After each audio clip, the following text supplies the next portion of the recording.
Greetings, my acolytes. I am the mighty Master Luminous, teacher, commentator, and most importantly to you, storyteller.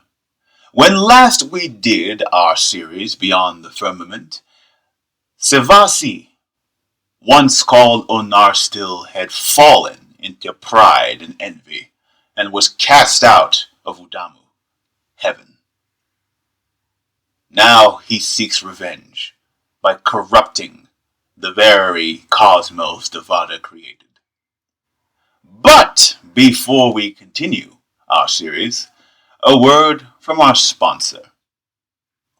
This video is brought to you by Sanguijuela, a gothic horror tale by Gifts Iñárritu Jr. It is the 12th novel by this author.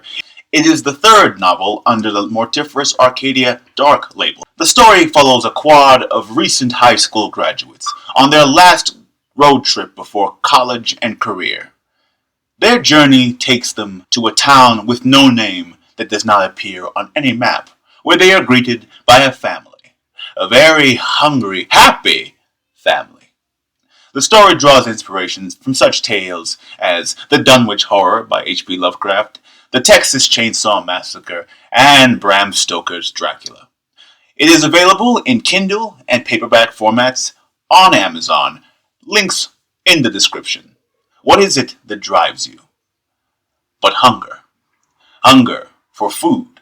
Hunger for freedom. Hunger for love. Hunger for power. Hunger for flesh. Hunger for blood. Entry 18. Hell. Allow me to clarify a common misconception.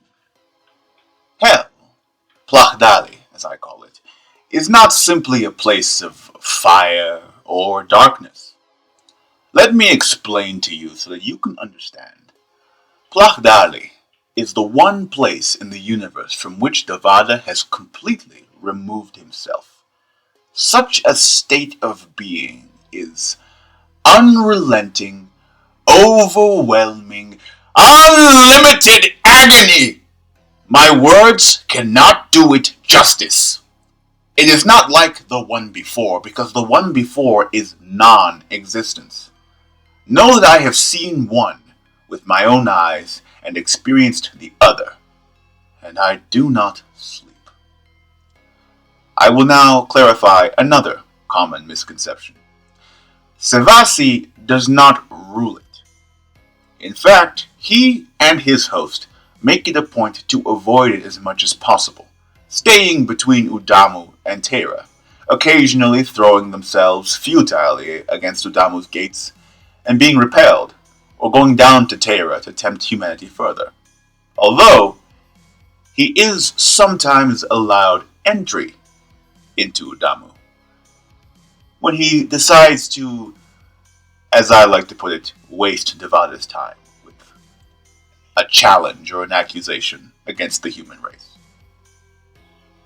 You are very familiar with one of these tales. There's another reason he avoids it. You see, at the time of his fall, Pláchdaeli already had a sizable population, made up entirely of his children, the former denizens of what had once been Vada Pari. If he were to stay, they would have him in large numbers. Yes, my acolytes, in case you need to be reminded, Martians are, or at least were, real.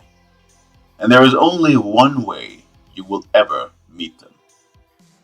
Are you still keen? I would hope not.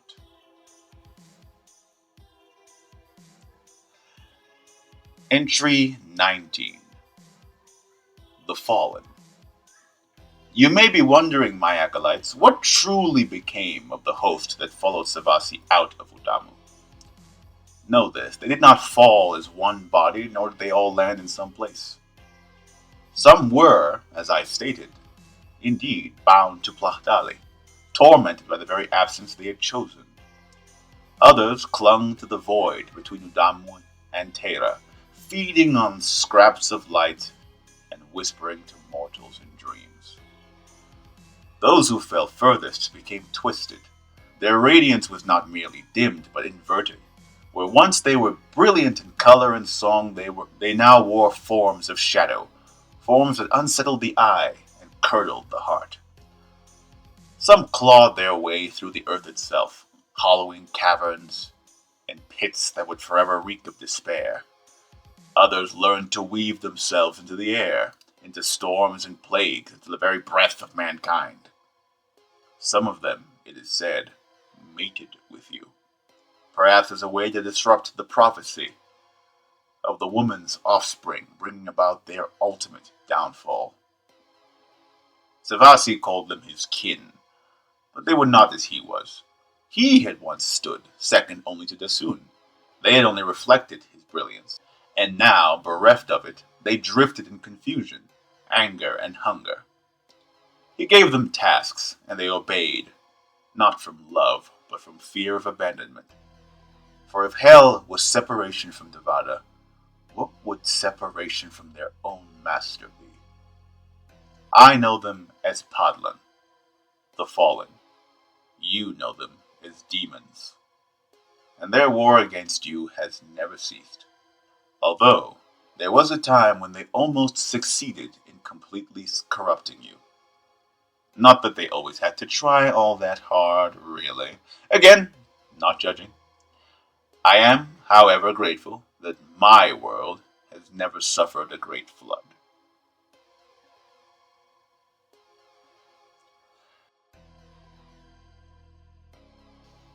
Entry 20. The Black Hole. You recall that I said Savasi's whispers had reached the stars that remained such, and the ones who birthed them. Kalor, heat, and Kibet, light. The question asked of them was not of serving the humans, the beings of dust, for that was never their purpose.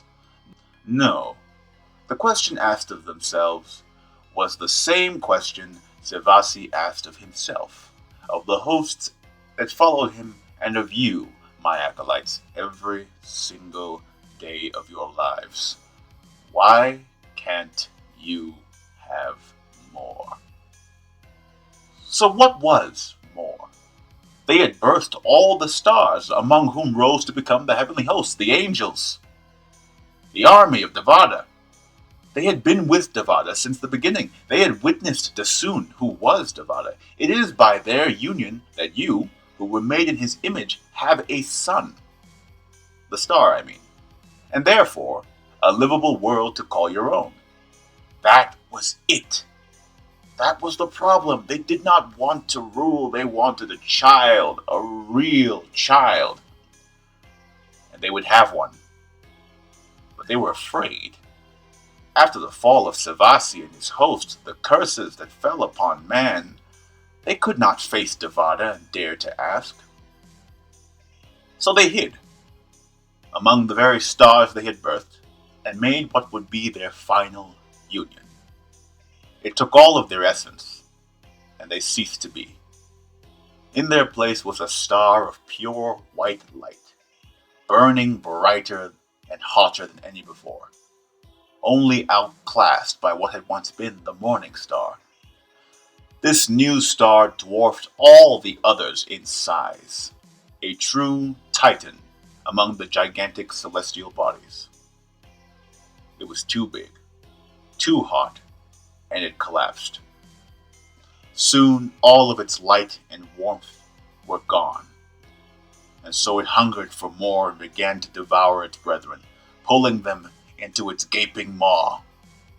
This was the first black hole. Devada would once again feel a great sorrow. For their silent witness, even the stars would know death. The largest among them would suffer the same fate as their sibling, collapsing and hungering for the radiance that had once made up their very beings. The rest, like the humans and beasts of Terra, would become dust. But in the absence of Kalor and Kibet, they would learn to birth themselves. The dust and gas from dead stars would gather and reform into new stars, as it is to this day.